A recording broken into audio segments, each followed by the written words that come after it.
Secretary Dizon, I hope you understand, no, na based dun sa hearings and the transcripts are here, inamin mo na overpriced, nagkaroon na exchange, bawasan natin yung taba. Sinabi mo, yes, bawasan natin yung taba dahil nga yung taba na yun yung overpriced patong, may tongpats Pero ngayon, babalik ka sa amin at sasabihin, huwag nyo nang bawasan yung taba. So, naintindihan ko, merong peculiarity or granularity. Iba-iba ang sitwasyon sa bawat lugar. Kaya, hindi natin masasabing across the board. Pero baka naman pwede natin sabihin, okay, hindi kumbaga, baka maaring bawasan pa rin natin, siguro mas maliit na halaga, pero bawasan pa rin natin dahil maliwanag may taba So I hope you understand yung logic behind bawasan natin yung taba. May mga overpriced, pero wag yung tanggalan yung budget namin.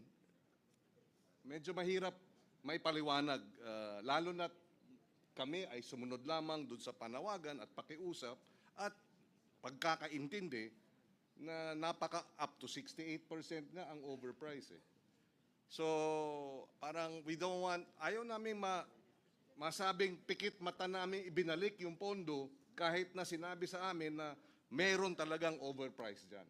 So, paano natin aayusin o ano ang maaring hakbang moving forward? Para ma-address natin yung taba, but at the same time, yung inyong ability to deliver, di ba? Hindi rin hindi naman makokompromiso o ma-undermine. Yun yung ating hinahanap ngayon. Ano ang dapat gawin moving forward to address both issues. Both issues are important. Your issue of being able to deliver and come up with these projects because of the economic implications is valid. But it is also valid na yung mga overpriced kailangan nating tugunan at pagbibigay ng parehong pondo na alam nating tinatanggap na overprice, parang mahirap lununin. Mr. Chairman, again, wala po tayong debate o disagreement dito. Ika-clarify ko lang po.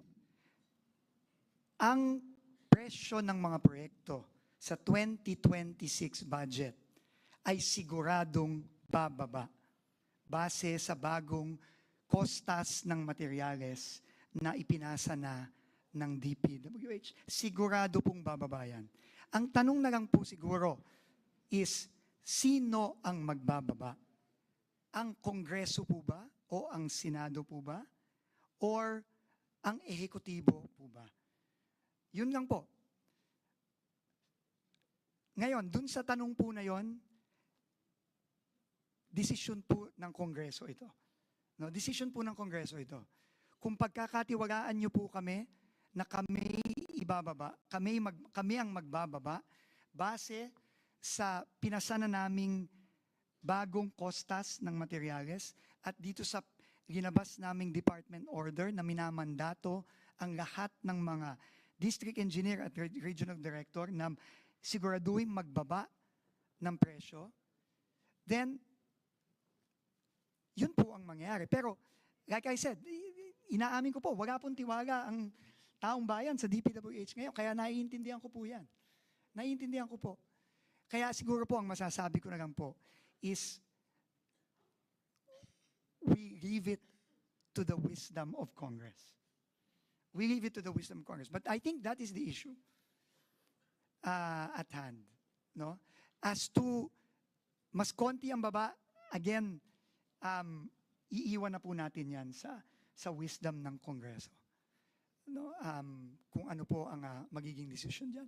Ako po ay pumunta lang po dito para sabihin po sa bicameral conference na ito po ang implication nung nakita naming mga pagbabago dun sa Senate third reading version na lumabas nitong nakaraang linggo. Yun lang po, Mr. Chairman. Salamat po. Madam Chair.